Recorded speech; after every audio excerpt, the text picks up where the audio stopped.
여러분, 우리는 이제 먼 여정의 마지막 순간에 왔습니다. 다음 주일이면 우리는 이 에베소서라는 먼 여정을 이제 마무리하게 되는데요. 여러분들은 어떠셨는지 모르겠어요. 저는 개인적으로 로마서와 함께 에베소서는 가장 제가 즐겨하고, 또 이 성경은 저에게 하나님의 진리를 굉장히 많이 열어줬던 그 본문들, 대표적인 본문들 중에 하나였는데요. 이제 거의 이제 마무리하는 지점에 왔습니다. 우리는 지금까지 영적인 전쟁에 대한, 그래서 6가지의 갑주에 대한 이야기를 했는데, 바울은 이제 다음 주 우리가 한 번 더 남았긴 하지만 사실 본론으로 말하면 이제 끝이에요. 오늘이 이제 마지막이라 할 수 있는데, 이 마지막 시간에 여러분과 저를 영적인 전쟁에서부터 기도의 자리로 데려가고 있어요. 사랑하는 여러분, 어떤 학자들은 본문을 해석하면서 기도야말로 영적인 전투를 위한 전신갑주의 마지막 퍼즐이다. 그래서 7번째 전신갑주라고 보기도 했어요. 그러나 여러분, 우리가 성령의 검, 하나님의 말씀, 곧 성령의 검 이럴 때 칼은 말씀이죠, 그죠? 그 다음에 투구는 구원이었습니다, 그죠? 구원의 투구, 믿음의 방패 해서 이렇게 짝이 늘 있었어요. 우리 믿음은 방패로 사용되는 이렇게 짝이 있었는데, 기도는 짝이 나오지 않는 것을 볼 때 뭘 기도라 하나, 이렇게 짝이 나와야 하는데 짝이 안 나오는 것을 볼 때 바울은 적어도 전신갑주의 한 부분으로 기도를 말하고 있는 것은 아니다. 우리가 이렇게 해석할 수 있겠죠, 그죠? 사랑하는 여러분, 기도를 제일 마지막에 둠으로 여러분과 저에게 기도를 너무너무 강조하고 싶어 했다. 이렇게 해석하는 것은 정당하다. 그렇게 생각이 돼요. 여러분, 실제로 우리가 이 에베소서를 거의 2년 조금 못 되는 세월 쭉 봐왔는데, 이 에베소서에는 굉장히 곳곳에 기도에 대한 강조가 굉장히 많이 들어가 있죠.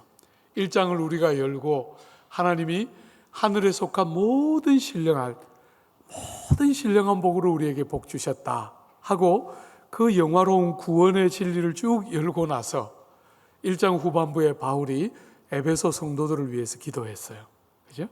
1장 후반부에 기도가 상당히 긴 여러 절에 걸쳐서 기도하는 내용이 쭉 나왔죠. 2장과 3장에 걸쳐서 교회라는 위대한 진리를 가르친 다음에 3장 뒷부분에 다시 에베소 교회를 위한 기도가 등장해요. 그리고 오늘 이제 본론의 마지막이라 할 수 있는 본문에서 여러분과 저의 주목을, 관심을 기도로 다시 한번 데려가면서 마지막 기도에 대한 강조를 하고 있어요. 기도가 얼마나 중요한가 하는 이야기를 정말 말하고 싶어 하는 것이죠. 어떤 학자는 참 재미있는 연구를 했어요. 로마서는 전체가 433개의 구절로 구성되어 있다는 거예요. 로마서 전체는 433개의 구절로 구성되어 있는데, 그 중에 약 56개 정도의 구절이 기도에 관한 구절이라는 거예요. 여러분, 433개에서 56개니까 우리가 대충 그냥 라프하게 말하면 8분의 1 정도 돼요. 매 8구절이 지나갈 때마다 그 중에 하나는 기도에 관한 이야기였다는 것이요. 그죠? 매 8개 안에 하나는 꼭 기도에 대한 이야기가 들어있을 만큼 로마서는 그런 구성을 가지고 있었는데, 에베소서는 총 155개의 구절로 구성되어 있다는 거예요. 구절로 말하면 에베소서는 전체가 155구절인데 그 중에서 31개 구절이 기도에 관한 이야기를 하고 있다는 거예요. 그러니까 5구절마다 하나씩 기도에 대한 이야기가 꼭 들어있더라는 거예요. 그만큼 로마서도 기도를 어지간히 다루고 있는 본문이지만 에베소서는 특별히 기도를 그렇게 힘주어서 강조하고 있다는 거예요. 주 안에 사랑하는 여러분, 우리가 문맥에 따라서 이 본문을 해석해 보면 우리는 이렇게 해석할 수 있겠죠. 우리가 앞에서 보았던 6가지의 하나님의 이 영적인 싸움을 위한 전신갑주는 기계적이고 마술적으로 그냥 작동하는 것이 아니라 성도의 기도를 통하여 역사하면서 힘이 발휘된다. 이렇게 우리가 해석하면 저는 크게 무리가 될 해석이 아닐 것이다. 이렇게 봐요.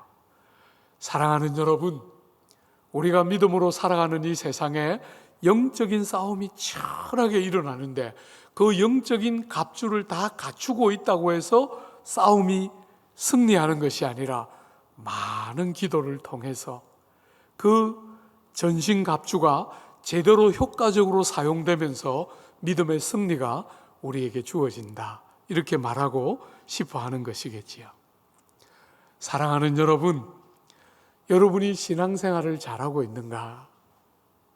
그것을 되어보는 아주 중요한 기준 중에 하나가 뭐냐면 기도를 어떻게 하고 있는가 하는 것을 보면 된다는 거예요. 여러분, 제가 한 번씩 여러분들에게 설교할 때 자주 이런 표현을 쓰지만 기독교의 중요한 생명 같은 것은 인격성이에요. 인격성. 여러분이 하나님의 진리를 많이 알고 많이 깨달으면 그 결과가 어떻게 나타나야 하느냐 하면 주님을 사랑하고 주님을 가까이 하고 주님을 사모함으로 기도의 골방이 뚫려야 하는 거예요. 우리가 깨닫는 진리는 그냥 지식만 많아지면 필연적으로 우리를 교만하게 만들어요. 그런데 복음이 우리에게 열어주는 진리는 우리가 진리를 깨달으면 깨달을수록 예수님을 더 사랑하고 예수님을 더 가까이 하고 싶어하는 소원을 불러일으켜서 우리로 하여금 기도의 골방, 기도의 자리를 더 부요하게 경험하고 누리게 만드는 그런 인격성이야말로 기독교 경건의 핵심인 거예요. 그냥 어떤 신앙적인 행동을 열심히 하는 것이 아니고 사람들이 찬사를 보내고 인정해 주니까 어떤 일을 하는 것이 아니라 그 일을 우리가 기도의 골방으로 들어오기를 사모하시는 아버지의 마음을 알고 우리를 부르시는 기도의 골방으로 우리를 초대하시는 아버지를 사랑함으로 인격을 담아 반응하는 그 기도가 뭔지를 알고 그렇게 기도할 줄 아는 자리로 우리를 데려가는 것이. 사랑하는 여러분, 어지간히 신앙생활을 오래 했는데 기도가 아직도 어렵고 기도를 잘 누리지 못하면 여러분들은 약간 병이 들어 있다고 생각하면 틀림없겠지요. 기도는 모든 성도가 지상을 사는 동안 우리가 언젠가 예수님을 얼굴로 마주보고 손으로 만지며 대하는 그날이 올 때까지 이 땅에서 기도는 성도의 최고의 영광이요 특권이에요. 여러분이 기도를 못 누리면 신앙생활의 너무나 많은 부분들을 잃고 사는 것이지요. 우리 예수님 세상 살아계실 때 밤이 맞도록 기도하시고 새벽 미명에 일어나서 기도의 자리로 주님이 홀로 나아가신 거 우리가 성경을 보면서 많이 보잖아요. 사람이신 우리 주님은 정말 기도하지 않고 견딜 수 없어 하고 그 기도를 위하여 밤이든 새벽이든 아버지의 이름을 부르는 것을 그렇게 기뻐하셨는데 우리가 하나님을 믿는다 그러면서 기도의 맛을 모르면 우리는 정말 이상한 성도인 것이요. 사랑하는 여러분, 제가 우리 앞세대 선배들과 우리를 비교할 때 제일 우리가 모자란다라고 느끼는 부분이 기도예요. 우리 앞세대 선배님들은 결사적으로 기도했어요.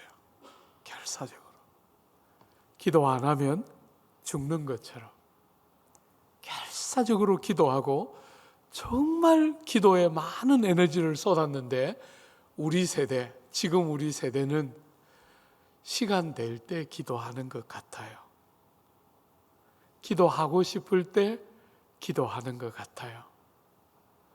사랑하는 여러분, 기도는 그런 것이 아니지요. 기도는 그런 것이 아닙니다. 여러분, 우리 경건한 믿음의 선배들이 기도를 뭐라고 불렀습니까? 기도를 영혼의 호흡이라고 불렀어요. 호흡을 하고 싶을 때 하는 게 아니잖아요. 안 하면 죽는 것이죠. 많은 믿음의 사람들이 기도가 안 하면 죽는 것이라고 여기고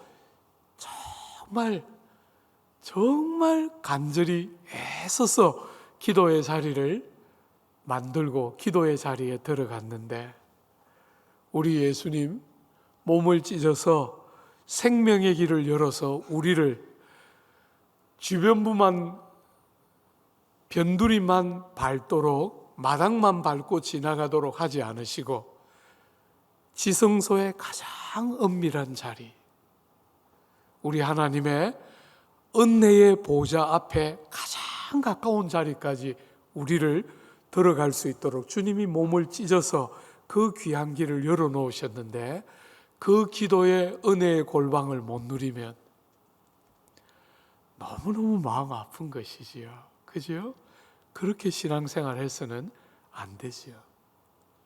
오늘 사랑하는 여러분, 저는 앞세대 귀한 선배님들이 기도의 양에 있어서는 우리가 흉내낼 수 없을 만큼 많은 기도를 하셨는데 제가 보는 앞세대의 섭섭한 부분이 있어요. 기도의 방법과 기도의 내용에 약점이 있었다, 이렇게 생각해요. 여러분, 성경은 우리에게 기도하라 이렇게 가르칠 뿐 아니라 어떻게 기도해야 하는지, 뭘 기도해야 되는지도 가르치고 있어요. 한번 볼까요? 어떻게 기도해야 하나? 여러분, 18절에 모든 기도와 간구로 하되. 여러분, 어떤 학자는 기도는 무엇이고 간구는 뭐다 이렇게 해석하고 싶어 하지만 저는 같은 것을 강조하고 싶어 한다고 저는 생각해요. 사랑하는 여러분, 여러분과 제가 기도하되 모든 기도와 간구를 해야 한다. 이게 첫 번째예요. 사랑하는 여러분, 어떤 기도는 우리의 삶의 어떤 순간에 우리는 골방에서 단둘이 하나님을 부르고 하나님을 누려야 해요. 사랑하는 사람들은 이렇게 여러 사람들이 있는 데서도 내가 사랑하는 사람이 어디에 앉아 있는지 이렇게 다 찾잖아요.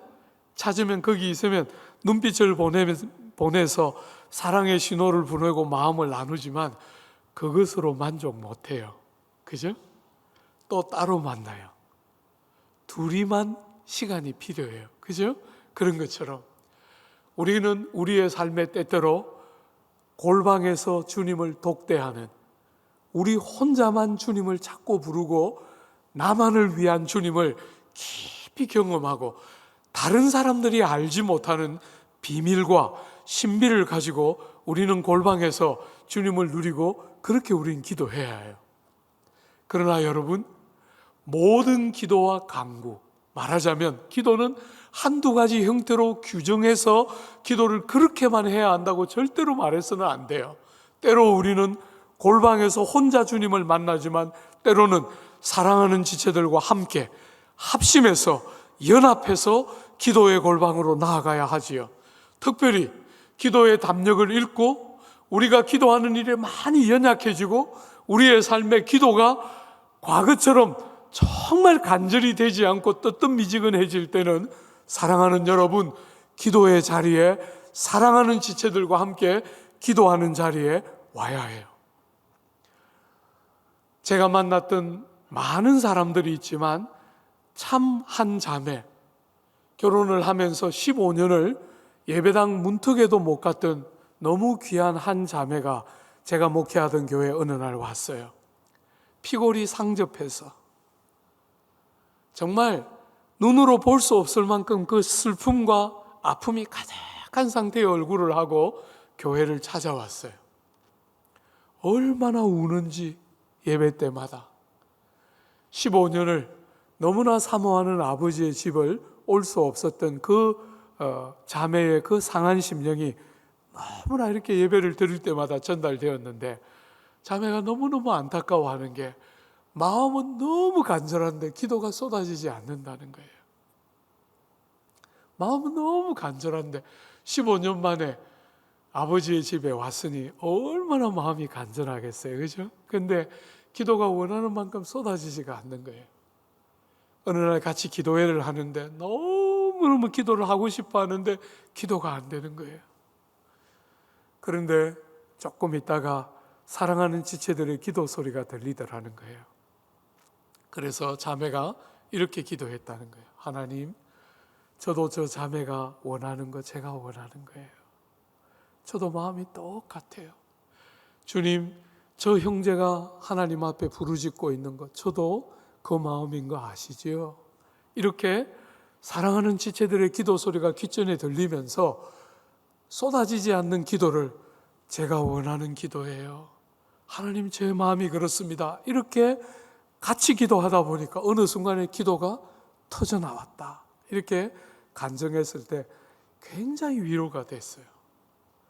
사랑하는 여러분, 우리가 가는 이 믿음의 길은 혼자 갈 수 있는 길이 아니에요. 여러분이 필요할 때 와야 합니다. 사랑하는 지체들이 있는 곳으로 와서 여러분이 안 될 때 다 말라 비틀어진 나무조막처럼 어떤 물기도 없고 무엇을 짜내도 아무것도 안 된다고 여길 때 절대로 두려워하지 말고 지체들이 있는 곳으로 와서 같이 기도의 골방에 함께 나아가고 사랑하는 지체들의 도움을 받아서 내 홀로 되지 않는 그 귀한 일들을 우리는 함께 연합해서 같이 은혜의 문들을 열면서 함께 우리가 부름받은 영광들을 누리는, 그래서 기도는 골방에서만 하는 것이 아니라 때로는 함께 더불어 같이 합심해서 우리는 기도해야 될 때도 있는 것이지. 사랑하는 여러분, 저는 참 어릴 때부터 기도를 배운 것보다 더 영광스럽게 생각하는 게 없는데, 제가 기도를 배울 때 기도는 무릎 꿇고 드렸어요. 요즘은 무릎 꿇고 기도하는 교회들을 찾기가 여간 어려워요. 대부분 의자에 앉아서 그냥 기도하는데 한 번씩은 너무너무 무릎을 꿇고 싶어요. 사랑하는 여러분, 무릎을 꿇지 않고 기도하고 싶지 않은 순간이 있을 때 여러분 무릎을 꿇고 기도하세요. 눈치 보지 말고. 우리는 때로 영화로운 하나님의 보좌 앞에서 티끌 같고 벌레 같은 우리가 앉아 있을 수 없고 무릎을 꿇어야 하는 순간을 우리는 경험하게 돼요. 그때는 주저하지 말고 무릎 꿇고 기도해도 되는 것이지요. 그러나 여러분, 주변에 사람들이 많이 있어서 부끄럽고 또 기도하는 자리까지 가기가 쉽지 않을 때는 여러분이 길을 걸으면서도 기도할 수 있지요. 여러분이 설거지를 하고 집안 청소를 하면서 우리의 마음을 주님 앞에 쏟아낼 수 있고 주님은 그 기도도 그대로 들으세요. 우리가 느헤미야서를 할 때 보았지만 너무나 긴박한 상황에 왕 앞에 지혜로운 말을 해야 하는데 오랫동안 기도하며 왔던 그 놀라운 시간을 하나님이 주셨는데 그때 화살을 쏘듯이 주님 앞에 우리의 마음의 소원을 아뢰면서 말을 하게 되는, 우리가 그 느헤미야의 기도 보았지요. 우리의 기도는 모든 기도와 간구로 다양한 형태로 다양한 방식으로 다양한 모양으로 하나님 앞에 우리의 마음을 아랠 수가 있어요. 여러분, 때로는 정말 많은 양의 기도를 줄줄 쏟아내기보다 외마디 비명처럼 탄식과 아픔과 눈물과 고통으로 우리는 기도할 수 있어요. 우리가 말을 다 해야 그분이 알아듣는 거 아니에요. 세상에 누구도 우리의 마음을 만져주지 못하는 순간에도 기도의 골방에서 아버지 앞에 외마디로 그냥 우는 것밖에 할 수 없는 순간에도 그분은 우리의 기도를 들으시지요. 기도는 꼭 말로 해야 되는 것이 아니에요. 사랑하는 여러분, 우리는 때로 찬양으로, 때로는 감사로, 감격함으로 하나님 앞에 기도할 수 있지요. 그죠? 절대로 한두 가지 형태에 고착되어서 기도는 조용히 해야 한다, 절대로 그렇게만 생각하지 마요. 때로는 부르짖지 않을 수 없는 순간이 있잖아요. 우리는 조용히 자분자분 기도하지만 사랑하는 지체는 영혼이 상하고 심령이 무너져서 눈물 외에는 기도를 할 수 없는 순간도 있어요. 한두 가지 형태로 기도를 정의하고 그냥 그 테두리 안에서만 머물려고 하지 말고 모든 기도와 모든 간구로 하나님 앞에 기도하라. 절대로 이런저런 형태와 모양에 제약받지 말고 하나님 앞에 여러분의 전인격의 중심이, 여러분의 알맹이가 하나님 앞에 맞닥뜨려서 하나님 앞에 여러분의 중심이 전달되도록 그렇게 모든 기도와 간구로 하나님 앞에 기도하라. 이게 첫 번째.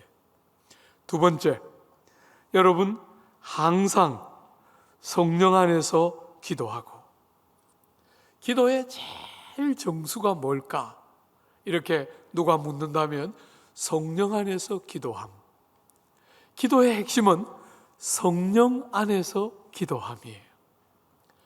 사랑하는 여러분, 저는 성도들의 기도가 입에만 붙어 있거나 성도들의 기도가 기도할 제목들을 적어와서 읽는 것이라고만 절대로 생각하기를 원치 않아요.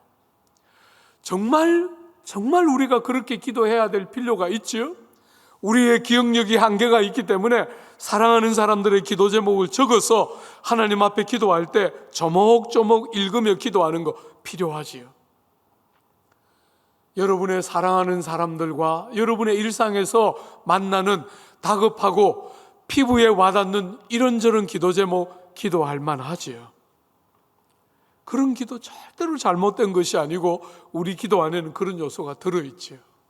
그러나 여러분, 그렇게만 기도하는 것이 여러분의 기도 생활의 전부이면 여러분은 너무나 안타까운 자들이에요.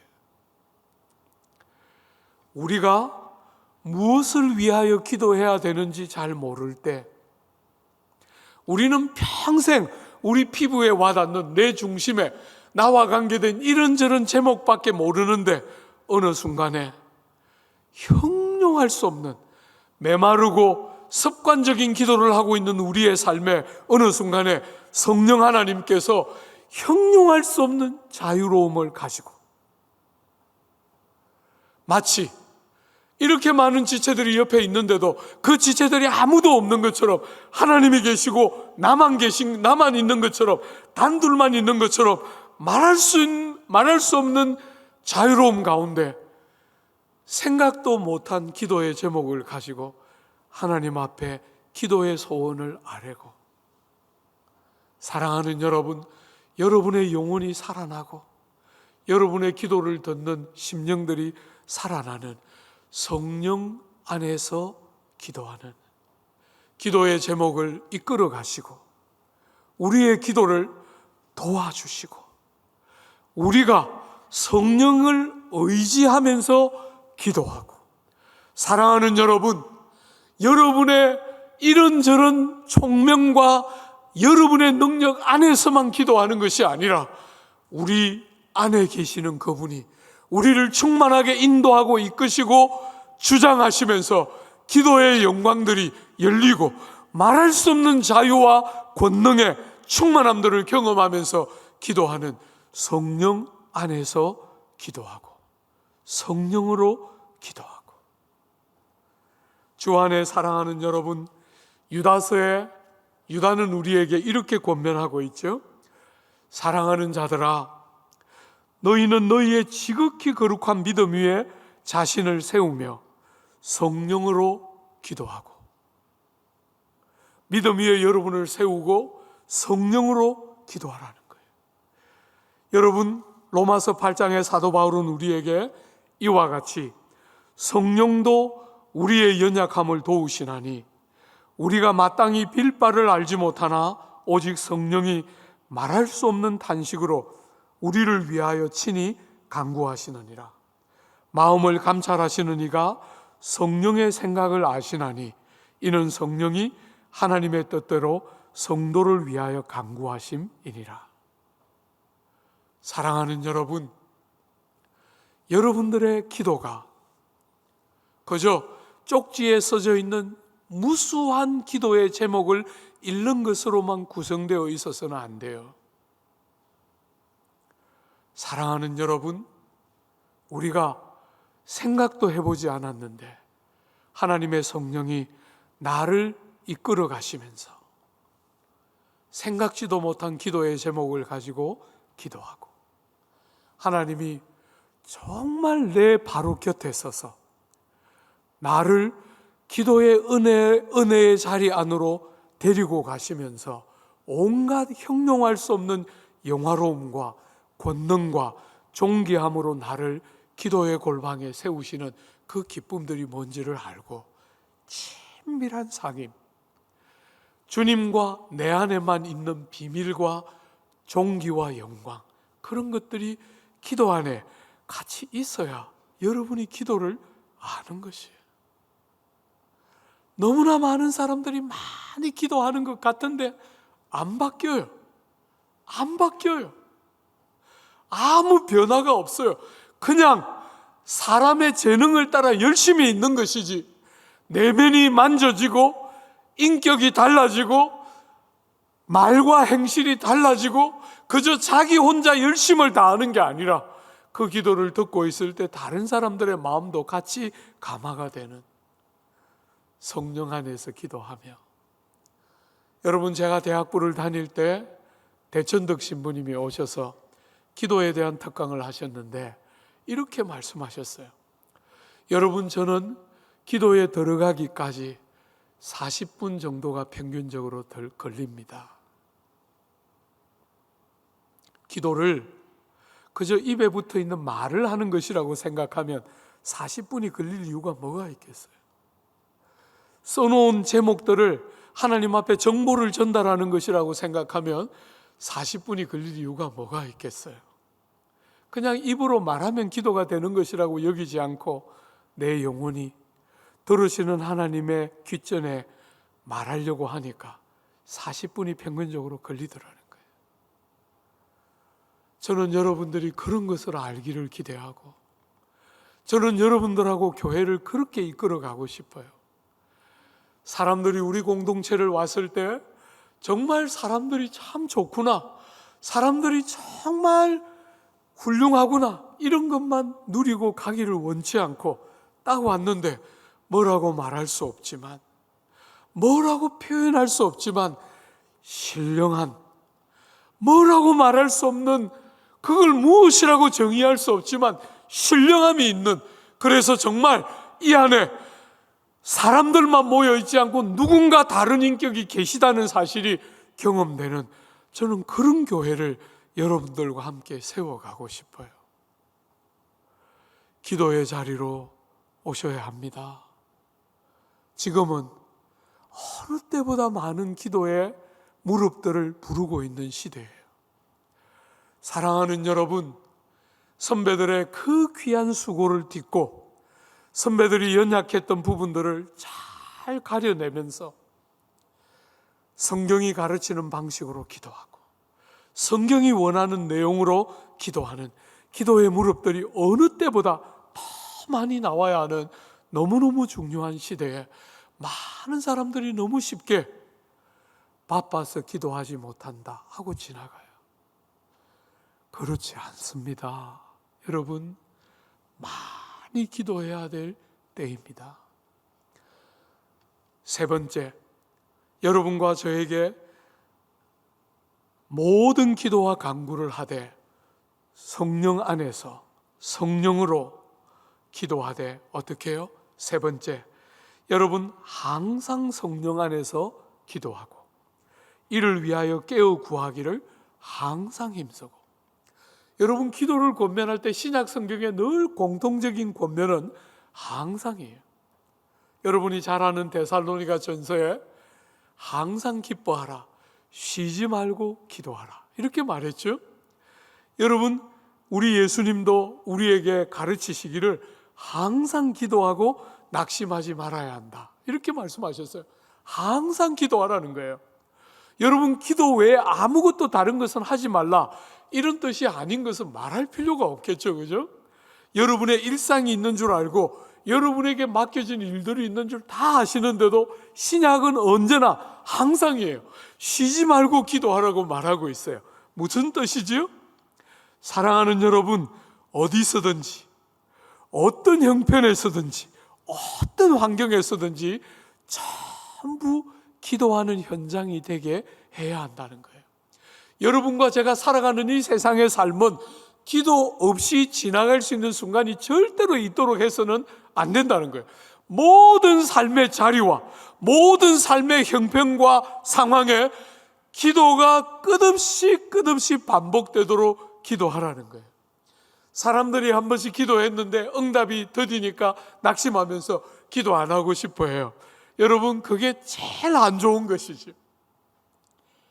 기도를 멈추는 것보다 더 안 좋은 것은 없어요.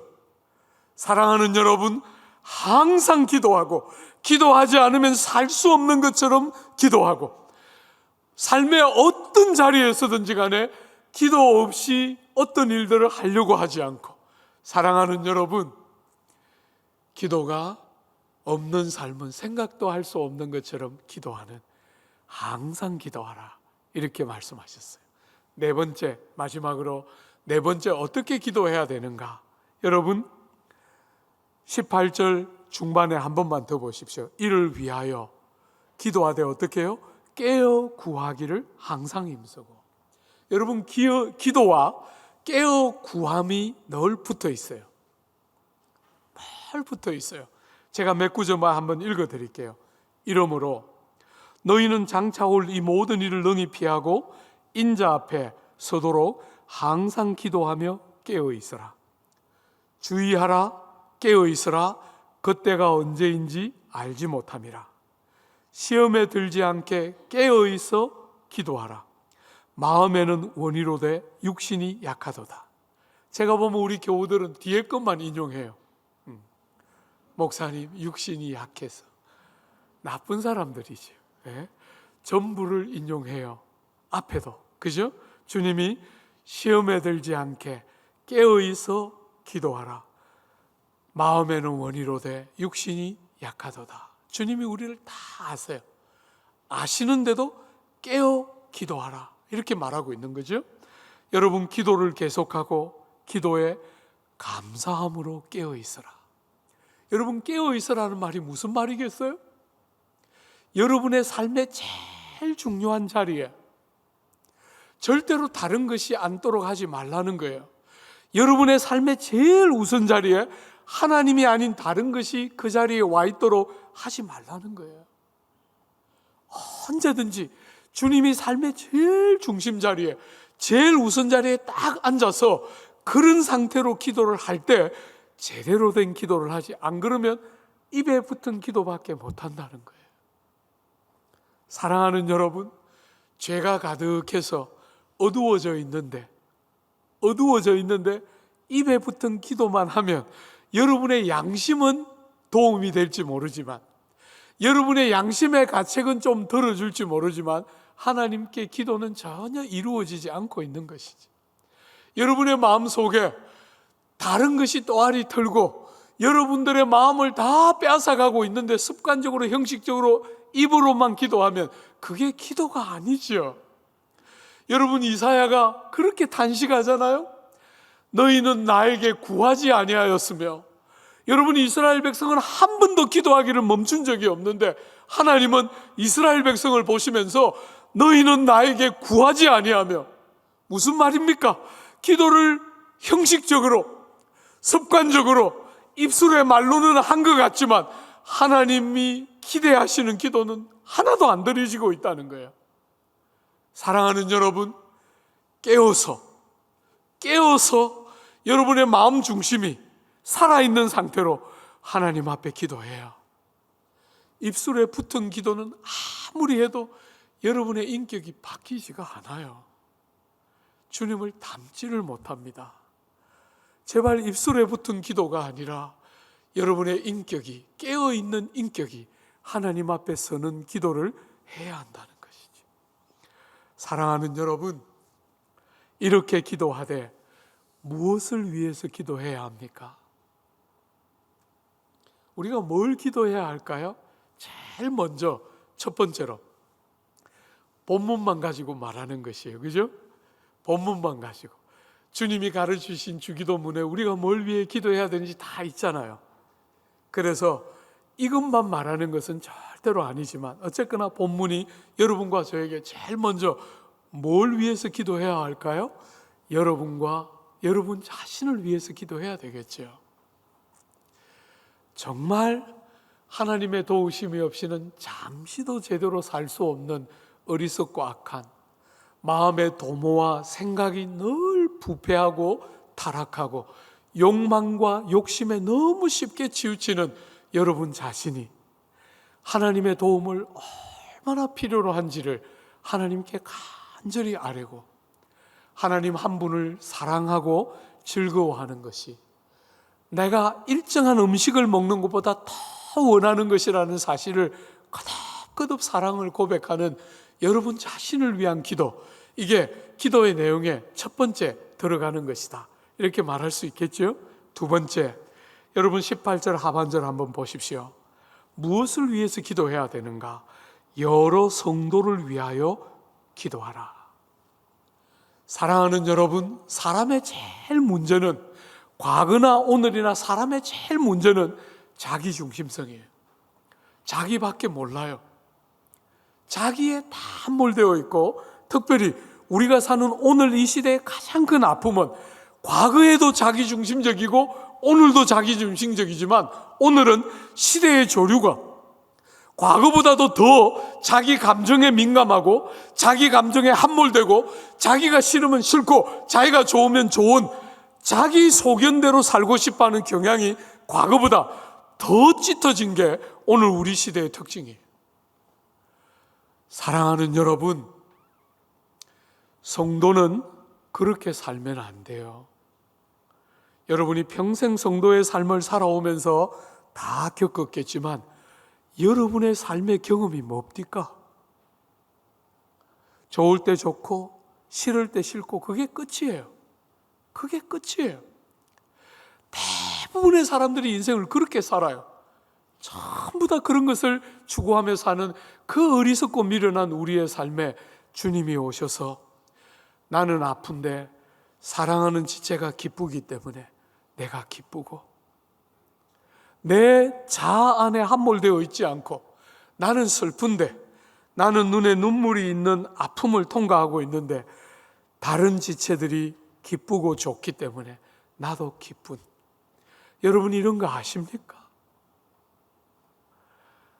나는 너무 행복한데 사랑하는 지체가 아프기 때문에 나도 아프고 나도 울고 나도 함께 고통하는, 그게 교회지요. 사랑하는 여러분, 세상 사람들은 여러분을 볼 때 뭘 봅니까? 학벌이 뭔가? 어느 대학을 나왔는가? 지금 이 사람들이 무슨 일을 하고 있는가? 지금 이 사람들이 뭘 이루고 뭘 성취했는가? 그런 걸 다 보면서 뭐합니까? 어떤 사람들은 자기보다 무시하고 어떤 사람들은 자기보다 더 훌륭한 사람처럼 여기면서 살살거리면서 아첨하고, 대부분의 사람들이 세상을 그렇게 살아요. 여러분과 저는 그렇지 않습니다. 우리는 그런 것을 보지 않습니다. 우리는 그 사람이 어떤 사람이든지 그 사람이 울면 같이 웁니다. 같이 웁니다.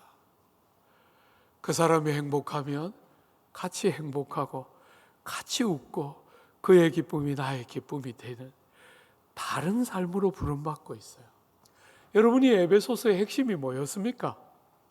에베소서의 아주 중요한 메시지 중에 하나가 여러분과 제가 하나다 하는 것이었잖아요. 우리의 머리이신 구주를 우리의 머리로 가지고 우리는 몸으로서 함께 지체로서 서로를 바라보면서 하나 되게 하신 것을 힘써 지키는 것이 사장이 열리면서 실천과 적용과 삶의 문제를 다루는 제일 먼저 하나 되게 하신 것을 힘써 지키라. 그게 여러분과 저에게 촉구하시는 이 에베소서의 메시지의 핵심 중에 하나였잖아요.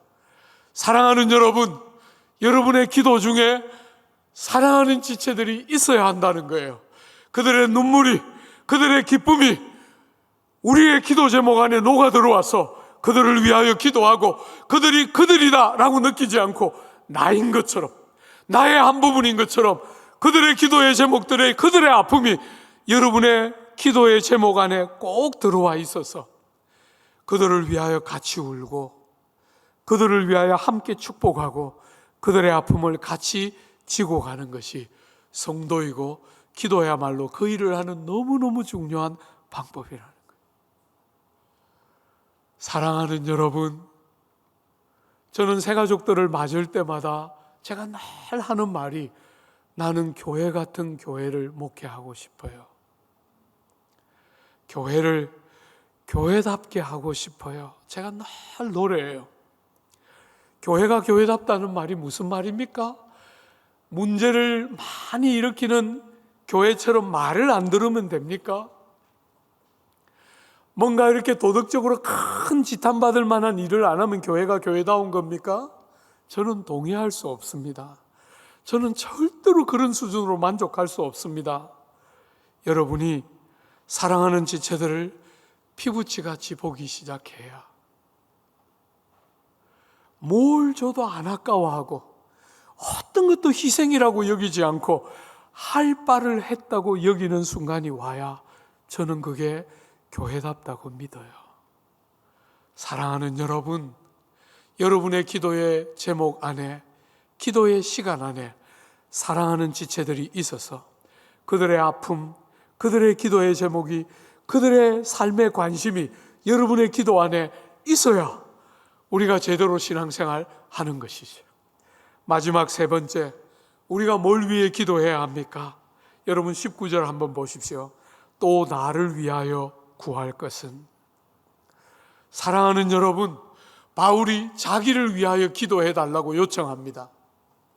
여러분, 바울이 어떤 사람입니까? 바울은 성경이 알고 교회가 아는 가장 위대한 하나님의 사람입니다. 그는 어떤 면에서 이렇게 평범해 보이고 이렇게 그냥 있을 듯이 없을 듯이 있는 것 같아 보이는 성도들의 기도가 그렇게 결정적일 것 같지 않은 사람인데도 사도 바울은 절대로 그렇게 생각하지 않고 자기를 위하여 기도해 주기를 요청하고 있어요. 여러분, 오늘 본문에서도 자기를 위해서 기도하라고 말했지만 고린도서 1장에도 보면 너희도 우리를 위하여 간구함으로 도우라. 이는 우리가 많은 사람의 기도로 얻은 은사로 말미암아 많은 사람이 우리를 위하여 감사하게 하려 함이라. 빌립보서에 가면 이것이 너희의 간구와 예수 그리스도의 성령의 도우심으로 나를 구원에 이르게 하는 줄 아는 거로. 여러분, 성도들의 기도와 예수 그리스도와 성령의 도우심으로 나를 구원에 이르게 한다는 거예요. 그만큼 절실하게, 그만큼 간절하게 성도들의 기도를 요청하고 있어요. 죄송하지만 여러분, 저를 위해서 기도하고 있습니까? 제가 2부 때 이렇게 설교하니까 몇 분이 나가면서 일부러 기다려서 기도하고 있어요. 그렇게 말해줬어요. 너무너무 감사했어요. 여러분, 기도하고 있습니까? 이렇게 허물 많고 연약한 저를 여러분의 담임 목사로 청빙해 놓고 이렇고 저렇고 말만 합니까? 아니면 여러분의 기도의 자리에서 저의 무수한 연약함과 한계들을 붙들고 기도의 골방에서 여러분의 문제인 것처럼, 여러분의 아픔인 것처럼, 여러분의 실패인 것처럼 저를 바라보면서 기도하고 하나님 앞에 간구하고 있습니까? 얼마나 많은 사람들이 좋은 목사를 뽑아서 데려오고 싶어 하는데 기도하지는 않습니다. 데려다만 놓습니다. 기도하려고 하지 않습니다. 사랑하는 여러분, 귀한 우리 부목사님들, 이제 갓 20대를 지나가고 있는 사랑하는 우리 전도사님들 위해서 기도하고 있습니까? 기도해야 합니다. 여러분의 기도에 사랑하는 지체들이 있을 뿐 아니라 여러분들에게 하나님의 말씀을 가르치는 귀한 목회자들을 위해 기도해야 합니다. 왜 조국 교회가 자꾸 목사를 뽑으러 다니는지 모르겠어요. 좋은 목사를 뽑으려고 하고 좋은 목사가 있는 교회를 선택하려고 하고 왜 그러는지 모르겠어요. 여러분이 기도하고 정말 여러분들의 기도가 그분을 좋은 목회자를 만들어내는 그것이 교회의 영광이고 그것이 예수가 우리에게 열어놓은 새로운 질서의 특징인데 우린 여전히 세상 사람들처럼 좋은 사람을 찾고 좋은 사람을 뽑고 좋은 사람을 만나면 되는 것처럼, 제가 지난주에도 설교하며 말했지만 세상에서 공부 제일 잘하는 사람들을 모아서 더 공부 잘하게 만드는, 그것이 세상이 말하는 명문대학의 특징인데, 여러분들까지 똑같이 그렇게 세상을 살려고 합니까? 기도를 들으시고 우리를 그 골방으로 초대하시는 아버지를 믿고 기도해야지요. 그죠? 살려주시도록, 정말 다른 사람 되도록 기도하고 간구해야 할 것이. 사랑하는 여러분, 기도하되 뭘 위해서 기도하기를 원합니까? 한 번만 더 보십시오. 내게 말씀을 주사 나로 입을 열어 복음의 비밀을 담대히 알리게 하옵소서 할 것이라. 여러분, 첫째로 말씀을 주시기를. 목회자의 제일 중요한 역할은 생명의 말씀을 가감없이 그 백성들과 선포하고 나누는 것이에요. 말씀을 주시기를 기도해야 합니다. 두 번째로 뭘 위해서 기도해야 합니까? 담대하게 들은 말씀을 들은 대로 왜곡시키지 않고 전하도록. 왜요? 사람들 눈치 보면서 사람들이 이러쿵저러쿵 말해 대니까 뒤에서 설교 한 편 준비하려고 얼마나 많은 시간을 들여서 설교를 준비하는데 뒤에서 자기 방식으로 이러쿵저러쿵 입방아를 찧어대는 사람들에게 두려워서 하나님께 들은 말씀을 왜곡시키는 일이 일어나지 않도록 담대하게 들은 말씀을 들은 대로 쏟아내도록 그렇게 기도해 주기를 요청하고 있어요. 그렇게 기도합니까? 사랑하는 여러분, 제가 여러분이 듣기 좀 불편해도, 때로는 여러분이 걸려 넘어지는 어떤 메시지를 전해도 하나님께 들은 말씀을 가감없이 선포하고 나누도록 여러분이 기도해야 합니다. 여러분과 똑같은 성정을 갖고 있기 때문에 여러분이 괴로우면 괴롭고 여러분이 불평하면 안 하고 싶은 것이 본성이에요. 30년 목회길을 달려오는 동안 얼마나 많은 사람들이 저를 바꾸고 싶어 하는지, 제가 얼마나 많이 변화되어야 하는 사람인지 제가 여러분 앞에 충분히 인정하지만, 저를 바꾸는 거 얼마든지 제가 동의하지만, 메시지가 성경이 정말 그렇게 말하는가 아닌가를 분별하고, 정말 말씀이 그렇게 말하면 여러분이 목회자를 바꾸려고 하면 목회자를 타락시키는 거예요. 절대로 그래서는 안 됩니다. 목회자 안에 있는 무수한 허물 때문에 목회자도 변화가 필요한 거 절대로 부정할 수 없지만, 여러분이 들은 말씀을 딱 듣고 이 말씀이 성경이 말하는가 분별하고 성경대로 말했으면 여러분이 아무리 아파도 그 말씀 앞에 복종해야지, 설교자를 바꾸려고 하면 여러분은 설교자를 타락시키는 거예요. 그래서는 안 됩니다. 절대로 그래서는 안 돼요. 사랑하는 여러분, 나이를 먹고 신앙생활을 조금 알면 목사를 참견하려고 듭니다. 제발 그러지 마요. 제발 그러지 마요. 하나님의 말씀을 그 부족한 사람의 입술을 통해 듣게 되는 여러분의 영혼이 다 망가지는 거예요. 하나님의 말씀을 허락해 주시고 그 말씀에 조금도 기탄 없이 담대하게 생명의 말씀을 선포하는 일들이 일어나서 기도의 골방이 살아나고, 기도하는 여러분들을 통해서 우리 모두가 정말 기대하는 부흥과 변화의 새로운 영광스러움, 기도가 아니고 그 일을 가능하게 하는 게 뭐가 있겠어요? 그죠? 기도의 골방이 다 살아나면서 진실한 변화와 부흥이 일어나는 영광들 모두가 경험하고 여러분의 삶이 되시기를 기대하고 축복합니다.